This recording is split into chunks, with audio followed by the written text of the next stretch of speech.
السلام عليكم ورحمة الله وبركاته.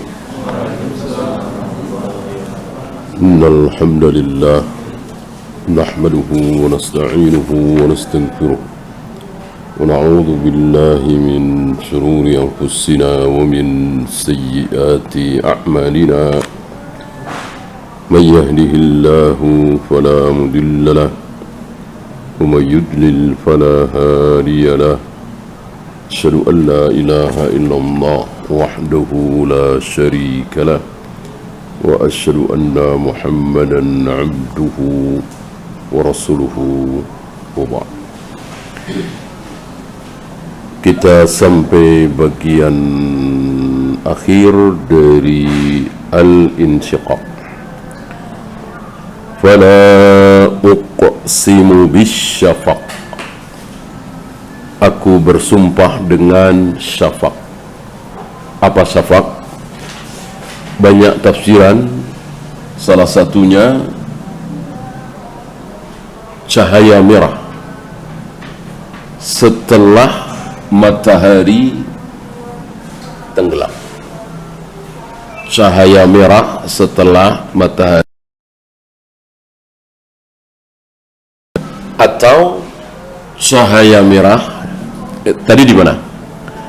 Tadi di barat atau di timur? Di barat. Tenggelam kan di barat ya? Barat. Yang kedua, cahaya merah sebelum matahari terbit di timur. Dua-duanya disebut syafaq. Ketika syafaq yang ada di barat belum hilang, berarti masih boleh salat maghrib. Ketika syafaq masih kelihatan, masih boleh salat maghrib. Kan ketika matahari tenggelam, matahari sudah tidak terlihat lagi, qursus syams, bulatannya. Ketika matahari masih tersisa kelihatan setengah, seperempat, sudah boleh salat maghrib belum? Belum. Kan matahari belum tenggelam sempurna. Justru salat apapun tidak boleh, haram. Ada tiga waktu di mana haram bagi kita salat. Salah satunya ini, matahari sedang tenggelam. Apa istilah Nabi? Qarnus syaitan, tanduk syaitan. Bahkan beliau menyuruh kita untuk memasukkan anak-anak ya, masuk ke rumah. Nanti kalau sudah betul-betul tenggelam, boleh keluar lagi ya. Rupanya syaitan, jin-jin kafir itu senang sekali dengan apa itu ya, sunset, iya kan?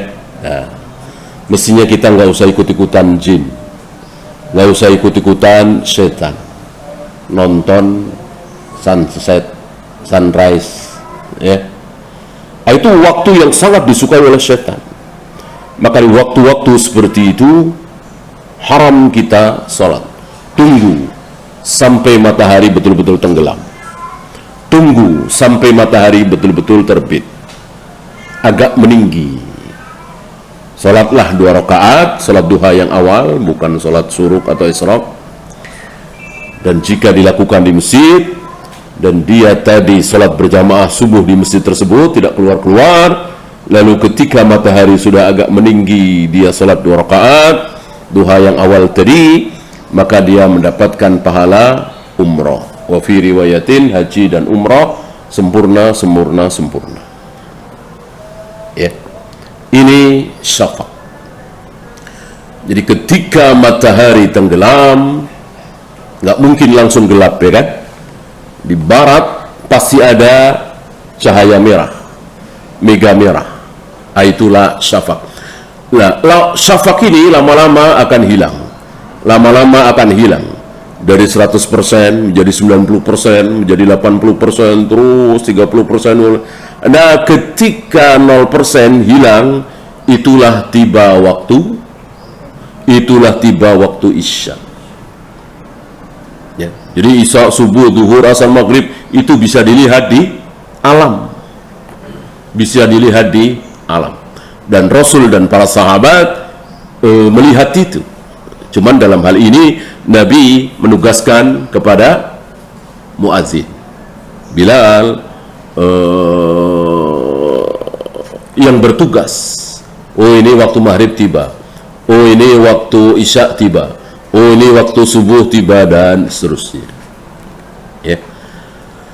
Hilang, selesai waktu asar, datang waktu subuh. Selesai waktu maghrib, datang waktu isya. Selesai waktu isya, belum datang waktu subuh. Selesai waktu subuh, belum datang waktu duhur. Selesai waktu duhur, datang waktu asar. Ya. Jadi kaidah yang mengatakan bahwa hilang waktu sebelumnya, otomatis datang waktu setelahnya. Ini kaidah yang tidak tepat. Mana dalil isya dan subuh? Apakah ketika waktu isya sudah habis, otomatis masuk waktu subuh? Tidak. Kan yang roji habis waktu isya itu kapan? Datangnya waktu subuh apa tengah malam? Tengah malam. Nisful lail. Tengah malam, bukan datangnya waktu subuh. Ya. Maka sholat isya jam 2, jam 3, ya tentu sudah kehilangan waktu isya. Di sini kesalahan sebagian kita, kebanyakan ibu-ibu yang banyak sengaja tidur dulu, tidak sholat isya. Nanti biasanya kan kalau jam 8 tidur, setengah 9 tidur, belum sholat isya, pasti jam 2, jam 3 terbangun. Nah, kalau terbangun, ingat belum sholat isya, mau nggak mau sholat isya, ya kan? Tapi kalau sudah sholat isya, males kadang-kadang. Nah, mereka mensiasati, ya udah nggak usah sholat isya dulu. Nanti kalau terbangun jam 2, setengah 3, ingat belum sholat isya, mau nggak mau harus wudhu sholat isya. Setelah sholat isya sekalian qiyamul lail, tahajud. Banyak yang mengambil jalan seperti ini, jelas salah. Kenapa? Karena jam 2, setengah 3 dan seterusnya waktu isya sudah habis. Itu sudah waktu setengah malam atau sepertiga malam yang akhir, waktunya qiyamul lail, bukan waktunya sholat isya lagi. Begitu pula subuh. Kapan selesai waktu sholat subuh? Terbitnya matahari. Apakah dengan terbitnya matahari otomatis datangnya waktu sholat duhur? Kan tidak. Ya. Maka kaidah yang tidak benar yang mengatakan bahwa hilang waktu sebelumnya, datang waktu sesudahnya. Kalau duhur, asar, maghrib, ya. Ini sedikit tentang syafaq dan kapan waktu solat. Pernah diajarkan oleh Jibril kepada Nabi SAW dengan awal waktu dan akhir waktu. Awal waktu solat duhur, Jibril datang kepada Nabi berjamaah salat. Awal waktu solat asar, Jibril datang kepada Nabi berjamaah salat. Awal waktu salat maghrib, Jibril datang kepada Nabi berjamaah salat. Begitu pula awal waktu salat isya, awal waktu salat subuh. Besoknya bukan awal waktu, tapi akhir waktu. Akhir waktu salat duhur, Jibril datang kepada Nabi berjamaah salat. Akhir salat asar, Jibril datang pada Nabi berjamaah salat. Akhir salat maghrib, begitu pula akhir salat isya, akhir salat subuh. Ini dalam rangka Jibril mengajari kepada Nabi SAW kapan datangnya waktu salat, kapan akhir waktu salat. Semuanya sudah difahami oleh Nabi SAW, lalu oleh Nabi diajarkan kepada para sahabat ridwanullah alaihim jami'an. Dan semua tidak membutuhkan jam sama sekali.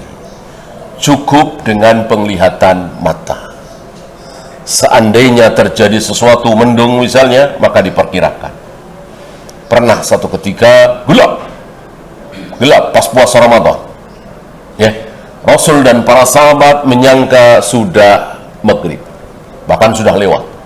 Gelap, mendung, nggak ada jam kan? Belum ditemukan jam barangkali.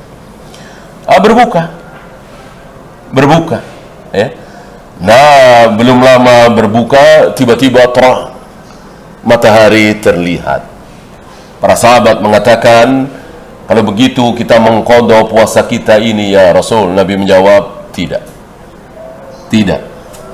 Dari sini keluar hukum bahwa boleh dengan perkiraan. Dan perkiraan di situ tidak harus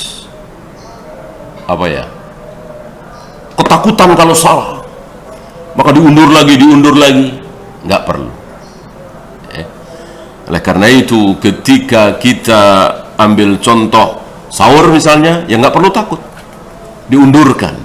Buka, tidak perlu takut, dimajukan. Kalau memang diperkirakan matahari sudah tenggelam, walaupun perkiraannya. Ya, wal laili wa ma wasaq, dan demi malam dan apa yang ada di malam itu. Ada bulan, ada bintang, ada kegelapan malam dan seterusnya. Ini yang ada malam. Binatang-binatang malam keluar. Wal qamari idza tasaq, dan bulan ketika ittisaq, membesar, penuh. Istilah bahasa kita bulan purnama. Sebuah keadaan yang sangat dinikmati oleh orang-orang zaman dahulu, yang hari ini sepertinya sama saja. Mau bulan purnama, mau gelap gulita, hampir-hampir sama. Karena kita bergantung dengan lampu listrik. Barangkali antum masih ingat di kampung dulu, waktu kecil, bulan purnama luar biasa, terang. Nabi menyebut bulan purnama, menyaksikan bulan purnama, diibaratkan, dimisalkan oleh beliau bahwa kelak kita akan melihat wajah Allah, persis seperti kita melihat bulan purnama. Indah, tidak silau, tidak berdesak-desakan, menyaksikan wajah Allah sebagaimana kita melihat bulan purnama. Apanya? Jelasnya, indahnya, nyamannya, begitu. Bukan yang tidak nyamannya. Berarti harus ke atas gitu ya. Harus pegel lehernya. Bukan. Indahnya, bagusnya, nyamannya, jelasnya. Sama ketika Nabi mengatakan orang rombongan pertama yang akan masuk surga. Yang akan masuk surga, rombongan pertama, tentu para nabi, para rasul, itu wajahnya wajah mereka seperti bulan purnama. Maksudnya indah, bagus, berseri, menawan, gitu. Nabi mengatakan rombongan pertama yang akan masuk surga itu wajah mereka seperti bulan purnama. Indah, bagus, menawan, menarik. Bukan wajahnya bulat, nggak ada hidungnya, nggak ada matanya, nggak ada mulutnya. Tentu harus kita fahami apa maksud Nabi alaihi salatu wassalam. Berarti rombongan pertama yang akan masuk surga wajahnya rata. Bulan kan rata, nggak ada hidungnya, nggak ada matanya, nggak ada pipinya, nggak ada mulutnya. Tentu bukan itu. Itulah maksud firman Allah bahwa aku menciptakan Adam seperti rupaku, gitu. Innallaha khalaqa Adam fi suratihi. Allah menciptakan Adam, surahnya, rupanya seperti rupa Allah. Apanya? Indah, bagus, menawan. Wajah Adam dibanding dengan wajah jin, wajah malaikat, wajah keledai, kuda, kucing, sapi, tentu yang paling menawan adalah wajah Adam. Kenapa? Sama dengan wajah Allah, menawan, bagus, indah. Bukan, oh kalau begitu, kalau ingin melihat kayak apa wajah Allah, ya lihat aja wajah Adam seperti wajah kita semua. Berarti wajah Allah itu ya persis seperti wajah kita. Wajah kita kan sama dengan wajah Adam, cuma Adam besar, kita kecil. Berarti Allah itu ya ada pipinya dua, ada hidungnya, lubang hidungnya dua, ada matanya, ada alisnya, ada bulu mata, dan seterusnya. Ini batil, ini kesimpulan yang batil. Ya, maksudnya atas rupaku seperti rupaku itu keindahannya. Ya. Bukan sama persis. Kalau sama persis ya minimal dua ayat Allah batal. Laisa kamitslihi syai' wa lam yakul lahu kufuwan ahad. Dua ayat ini batal. Kalau wajah Allah sama persis dengan wajah Adam berdasarkan hadis tadi. Dengan ayat, ada hadis bertentangan dengan hadis, sudah lewat pembahasan itu, ya kan? Ada beberapa yang tidak mungkin. Ayat bertentangan dengan ayat, hadis bertentangan dengan hadis, ayat bertentangan dengan hadis, dan satu lagi ayat atau hadis bertentangan dengan ilmu pengetahuan, sunnatullah. Ini tidak mungkin terjadi.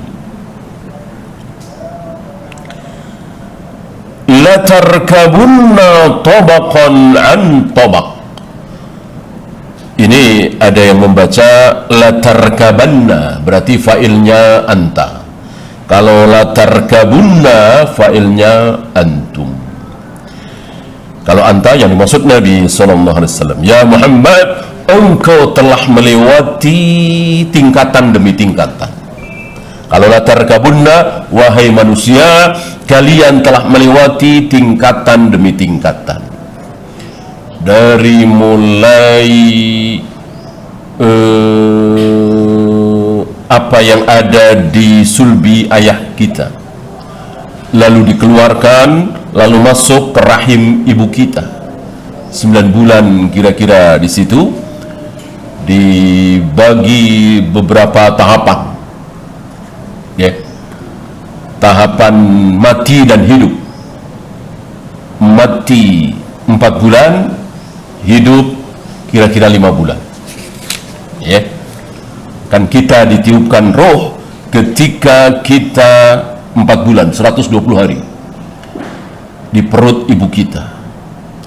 Setelah ditiupkan roh itu dan ditulis oleh malaikat maut berdasarkan imla dari Allah, didiktekan oleh Allah, umurnya sekian, rezekinya sekian, begini, nanti dia akan begini, nanti hadisnya oleh beliau, sampai akhirnya dia masuk surga atau neraka. Bukan sampai mati, ya, bukan sampai mati, sampai dia masuk surga dan neraka. Sampai di alam barzah dia berapa kali dipukuli oleh mungkar nakir atau tidak dipukuli. Tidak ada kejadian nasib yang menimpa seorang manusia yang belum difirmankan oleh Allah waktu kita umur 120 hari tadi, 4 bulan di perut ibu kita. 5 bulan kemudian hidup, kemudian lahir dalam keadaan menangis. Ada riwayat menangis karena apa? Karena masih ingat, ya kan, cuma hitungan detik dari dia di dalam perut ibunya sampai dia keluar, kan beda alam tuh, cuma hitungan detik atau mungkin menit, ya. Maka dia masih ingat bahwa baru saja berjanji kepada Allah, alastu birabbikum qalu bala syahidna. Maukah engkau menyembah aku? Maukah engkau mentaati aku, mentauhidkan aku? Siap ya Allah. Qalu bala syahidna. Tiba-tiba lahir dalam keadaan gelap gulita, nggak melihat kan, lemah, nggak bisa apa-apa. Tidak ada yang bisa dilakukan oleh seorang bayi, ya. Maka dia menangis sejadi-jadinya, karena dia merasa mana mungkin saya akan bisa menyembah Allah dalam keadaan seperti ini. Lama-lama hilang, lupa sampai hari ini lupa, kecuali yang diingatkan oleh Allah lewat lisan Nabi alaihi salatu wassalam yang belajar ilmu, belajar Al-Quran dan Sunnah. Dia ingat begini ya. Kemudian beranjak anak-anak, remaja, dewasa, tua. Setelah tua, taruhlah sudah punya cucu, sudah beruban semua, sudah 70 tahun, 65 tahun, melihat ke belakang seperti kemarin sore, seperti baru kemarin, cepat sekali. Itu kita masih di dunia, bagaimana nanti di akhirat? Maka ada dialog dua orang di akhirat. Berapa lama kita di dunia ya? Sehari. Oh enggak, bukan sehari, setengah hari. Padahal 60 tahun, 70 tahun, ada yang 100 tahun, ada yang 500 tahun, umat Nabi Musa kan? Ada yang 1000 tahun, 900 tahun, umat Nabi Adam, Nabi Nuh. Ketika sudah sampai akhirat, merasa hidup di dunia cuman sehari atau setengah hari. Dan hidup yang setengah hari itulah yang akan menentukan dia masuk surga dengan berbagai macam kelezatan dan kebahagiaan, atau neraka dengan penuh dengan penderitaan. Ditentukan oleh kita hidup setengah hari.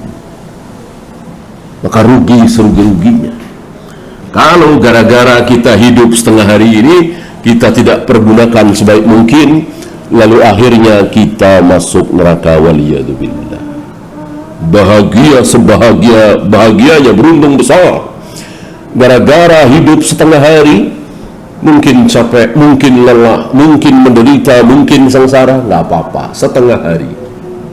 Demi apa? Demi kebahagiaan abadi di surga, mendapatkan kenikmatan yang ma'ainun ra'at wa udhunun sami'at wa laqatara ala qalbi bashar, mendapatkan kenikmatan yang belum pernah terlihat oleh mata siapapun, belum pernah terdengar oleh telinga siapapun, belum pernah terbayangkan di hati siapapun.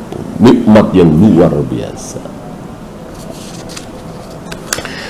Maka dikatakan barang siapa yang selamat dari neraka dan masuk surga, faqad faz. Itulah keberuntungan sejati.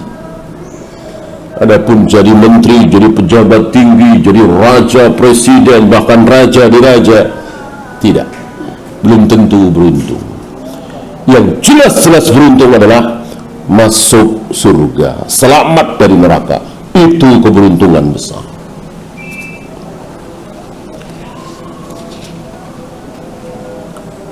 Fama lahum la yu'minun. Kenapa mereka tidak beriman? Alasan apa mereka tidak beriman? Apa yang patut diingkari dari syariat ini? Dari mulai wudu, salat, saum, zakat, haji, kemudian perintah-perintah Allah, larangan-larangan Allah, jangan berzina, jangan minum khamar, jangan berjudi, jangan membunuh, dan seterusnya. Tidak ada yang bisa diingkari. Kenapa tidak beriman? Fama lahum la yu'minun. Tidak pantas untuk tidak beriman. Kecuali kalau Nabi mengajarkan Tuhan ada 3, ada ayahnya, ada anaknya mati disalib. Ini ada sesuatu yang membuat untuk tidak diimani. Mosok Tuhan disalib, mosok Tuhan mati. Yang membunuh Tuhan siapa? usaha manusia. Masa Tuhan dibunuh oleh manusia? Ya. Dan ada kalimat di situ Tuhannya minta tolong katanya. Ali lima sabaqtani katanya. Ada di Injil mereka, ya kan? Ini ada sesuatu yang membuat manusia jadi nggak percaya. Ya. Katanya Tuhan itu ada di pohon-pohon besar. Kekuatan itu ada di pohon-pohon besar. Maka jangan biarkan pohon-pohon besar itu telanjang. Sarungin pakai sarung. Ya. Tiap pagi bawa sesaji ke situ. Ini ada sesuatu yang bikin kita menolak. Ya.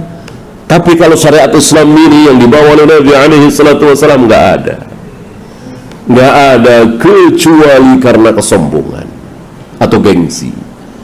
Maka Allah pernah menantang Abu Jahal, Abu Lahab, kafir Quraisy, pembesar Quraisy. Untuk apa? Untuk sendirian berpikir tentang Muhammad Rasulullah sallallahu alaihi wasallam. Coba ya, kalau bahasa kita ya, coba Abu Jahal, Abu Lahab, engkau merenung sendirian, bayangkan siapa Muhammad itu, ya. Orang yang selama ini ambisi jadi pemimpin? Enggak. Orang yang selama ini suka bikin sensasi? Enggak. Orang yang selama ini suka bohong? Enggak. Dia selama ini kalian tahu semua. Abu Jahal, Abu Lahab kan tahu kecilnya Rasulullah SAW. Jujur, amanah, menghormati tamu, sopan, dermawan, dan seterusnya. Sifat-sifat mulia berkumpul pada diri Nabi SAW. Coba lihat itu. Tiba-tiba hari ini membuat kebohongan besar, membohongi manusia. Saya diutus oleh Allah, padahal tidak. Apa iya? Coba tapi mikir sendiri ya. Jangan bertiga, jangan berempat, jangan bersepuluh. Nanti akan muncul gengsi, sombong, ini itu. Sendiri kan jujur. Allah menantang Abu Jahal, Abu Lahab seperti itu. Ya. Nah, sebagiannya beriman, sebagiannya tidak. Berimanlah yang beriman, kafirlah yang kafir. Abu Jahal, Abu Lahab tetap berada dalam kekafiran. Walillahilham.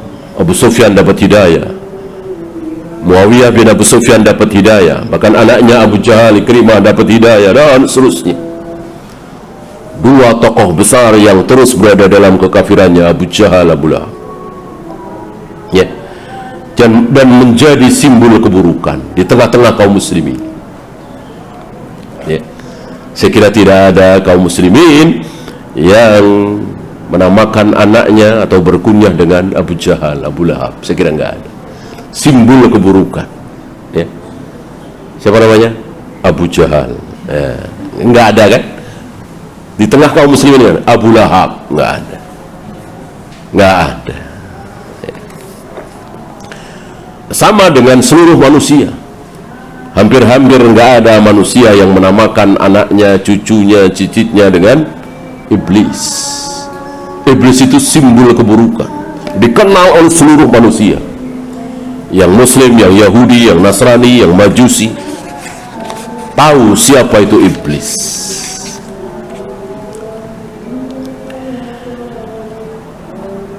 Wa idza quri'a 'alaihimul Qur'anu la yasjudun. Ini salah satu ayat sajdah, ya. Dan jika dibacakan kepada mereka ayat-ayat Al-Quran, mereka tidak bersujud. Maka salah satu sunnah adalah bersujud ketika mendengar ayat-ayat sajdah. Dan ada beberapa riwayat, harus berdasarkan riwayat sahih, ya.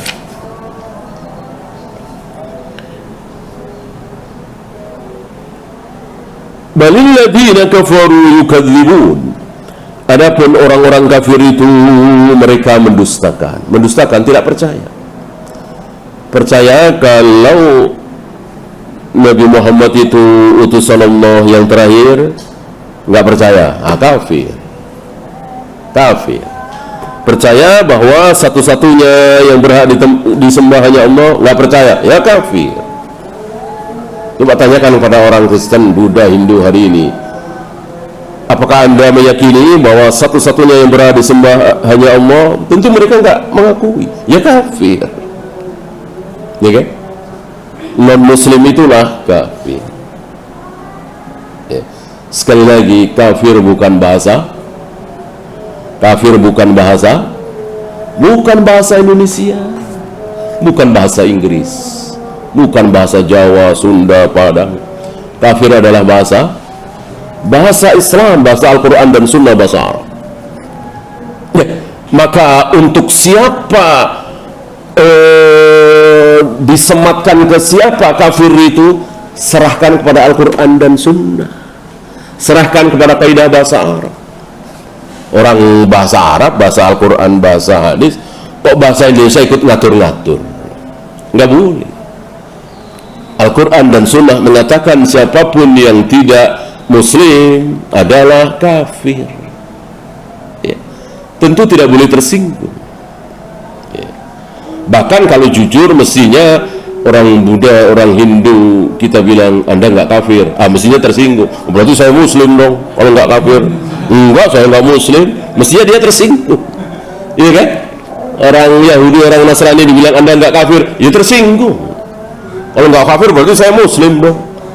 Sekali lagi, kafir adalah tidak Muslim. Itulah kafir. Mudah sekali ya, sekarang dipersulit.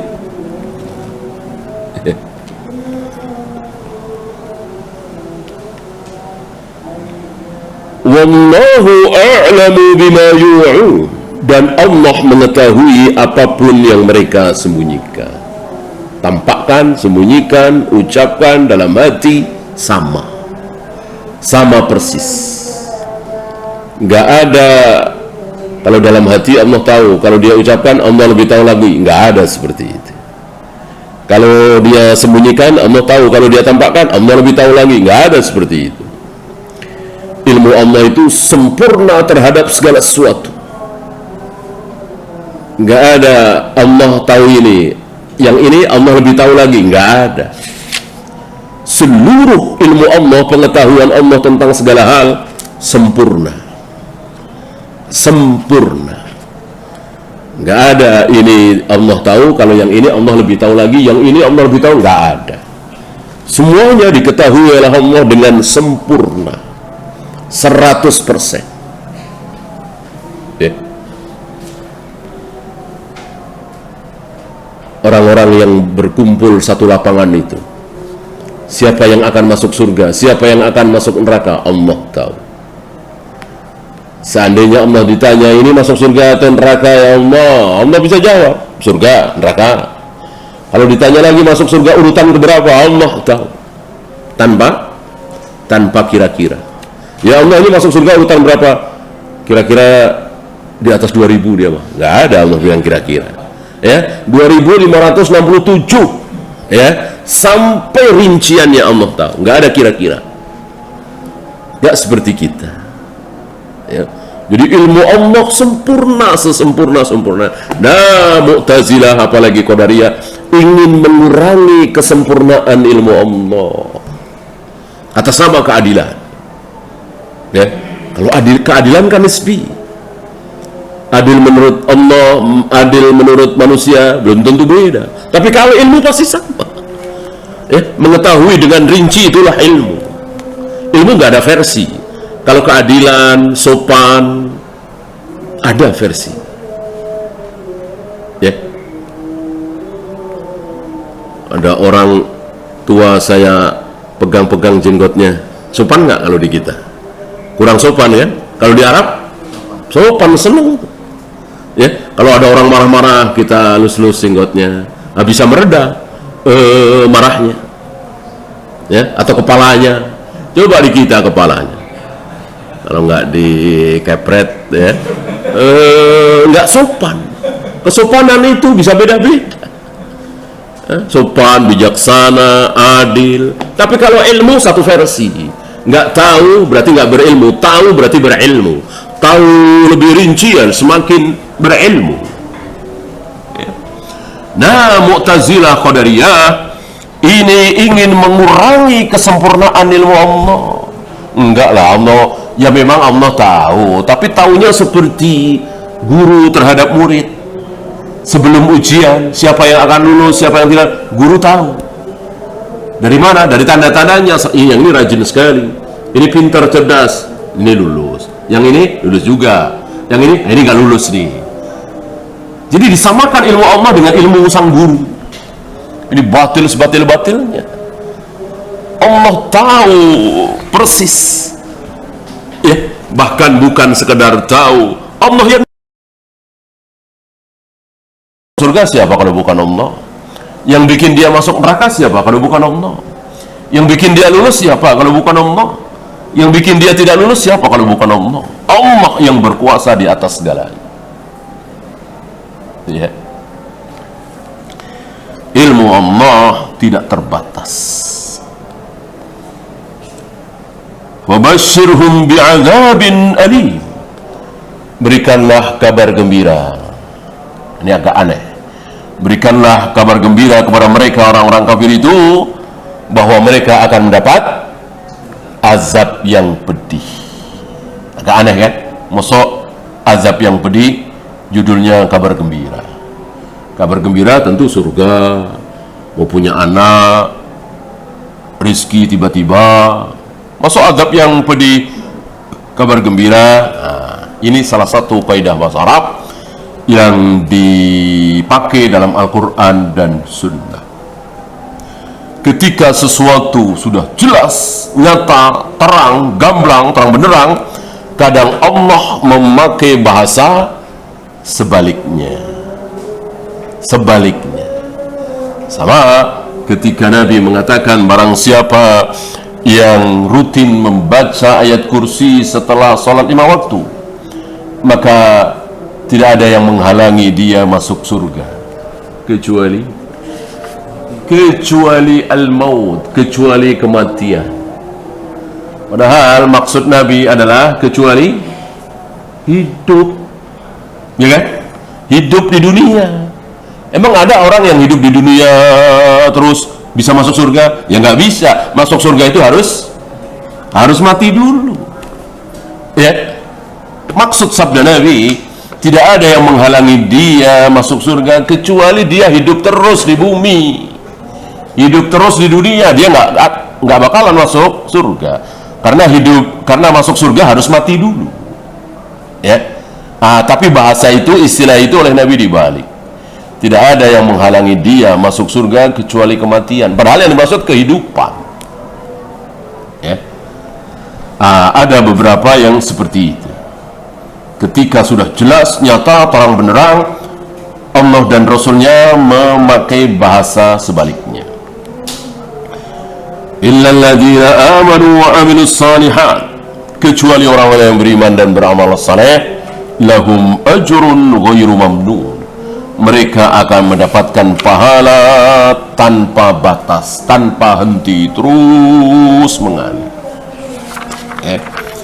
Ini istisna munqati, perkecualian yang terputus, seperti fasajadal malaikatu kulluhum ajma'in illa iblis. Para malaikat akhirnya mereka semua sujud kepada Adam kecuali iblis. Ini istisna munqati, bukan muttasil. Artinya iblis bukan malaikat. Seperti ini. Kecuali orang-orang yang beriman dan beramal saleh. Emang orang yang beriman itu orang kafir? Enggak kan? Berikanlah kabar gembira kepada orang-orang kafir adanya azab yang pedih, kecuali orang yang beriman. Orang yang beriman kan bukan kafir. Para malaikat semuanya sujud kepada Adam kecuali iblis. Iblis kan bukan malaikat. Iblis jin. Ya, sebelum kita bersoal jawab, ada beberapa riwayat.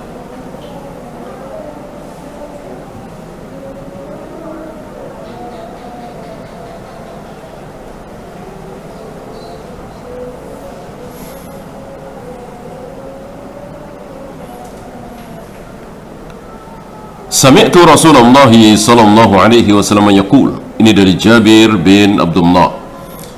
Hadis diriwayatkan oleh Ibnu Abi Hatim, anaknya Abu Hatim.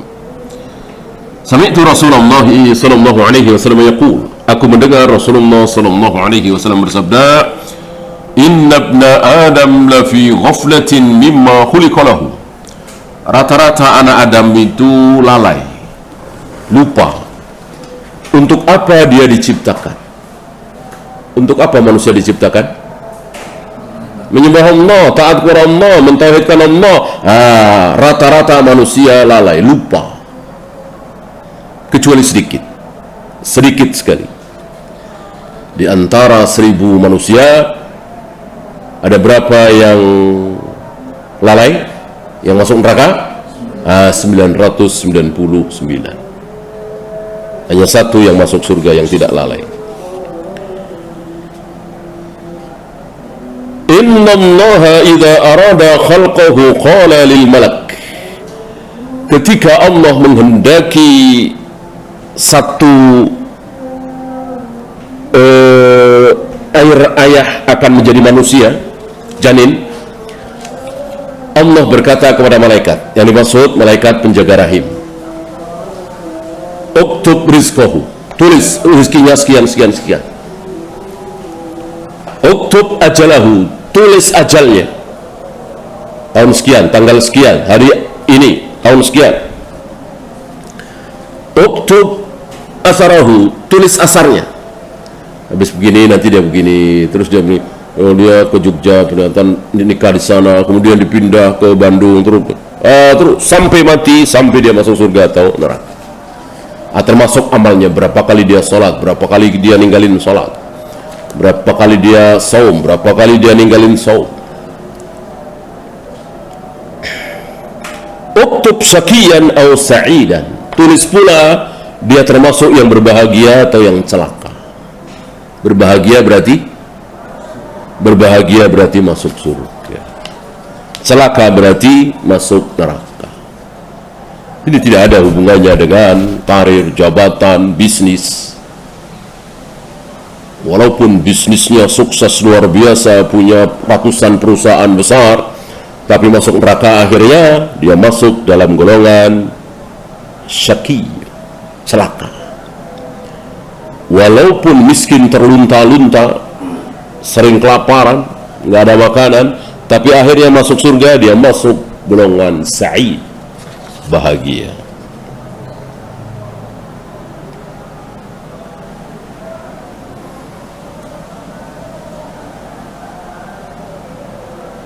Dan terus Allah perintahkan kepada malaikat untuk menjaga tulisan itu, dan ini yang dimaksud, lau kana al-bahru midadan li kalimati rabbi. Seandainya seluruh air lautan itu dijadikan tinta, dipakai untuk menulis kalimat-kalimat Allah seperti ini kan Allah kan bicara. Pembicaraan Allah ini, ucapan Allah ini didengar oleh malaikat tadi dan ditulis. Itu satu manusia. Dari manusia, dari detik itu sampai dia lahir, sampai dia dewasa, sampai dia mati, sampai dia masuk surga atau neraka, berapa ribu lembar kitab. Kalau istilah sekarang berapa ribu giga, berapa tera seumur hidupnya. Ya kalau cuman 30 tahun, 40 tahun, kalau 70 tahun, 80 tahun, ratusan tahun, dia seperti umat Nabi Musa, umat Nabi Nuh, 900 tahun, 1000 tahun. Itu baru satu manusia, padahal ada berapa miliar, berapa triliun manusia. Maka tidak mungkin cukup air seluruh lautan itu dijadikan tinta untuk menulis ucapan-ucapan Allah. Tidak akan cukup. La nafidal bahru qabla an tanfada kalimat rabbi. Habis tinta itu, kalimat Allah belum habis ditulis. Belum Allah berbicara kepada malaikat dari atas arsy sana, bukan kepada malaikat penjaga rahim, tapi kepada Jibril, kepada Mikail. Akan terjadi begini di daerah ini, akan terjadi tahun sekian, terjadi begini.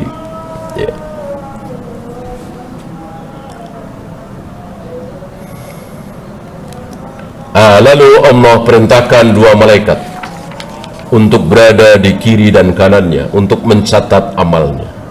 Dan persis yang dicatat oleh malaikat pencatat ini, tentu malaikat pencatat pagi itu nggak tahu nanti duhur dia akan sholat apa tidak. Ini malaikat ini siap mencatat tapi belum tahu. Kalau udah tahu ya catat aja sebelum duhur, ya kan? Pasti dia sholat, udah catat aja. Ya, dia nggak tahu. Kalau dia sholat duhur, catat. Nggak sholat, catat nggak sholat. Dan catatannya sama persis dengan apa yang sudah dicatat oleh malaikat yang penjaga rahim tadi. Tidak ada bergeser sedikit pun. Luar biasa. Rencana Allah pasti terjadi. ثم يوكل الله به ملكين يكتبان حسناته وسيئاته. Allah utus dua malaikat untuk mencatat kebaikannya dan keburukannya. Fa idza hadarahul maut irtafa'a dzalika al malakan. Ketika kematian datang, Allah utus malaikat lain lagi. Setiap malaikat maut datang untuk mencabut nyawa selalu ditemani oleh satu malaikat lagi. Siapa? Malaikat rahmat atau malaikat azab, tergantung dia muslim apa kafir. Ya.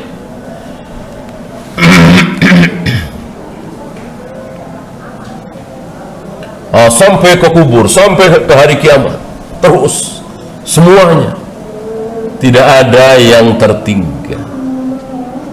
Ya.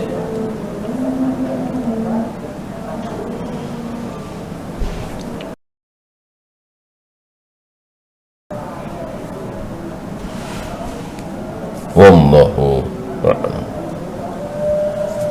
Ya, itu saja. Insyaallah nanti kita ganti surat.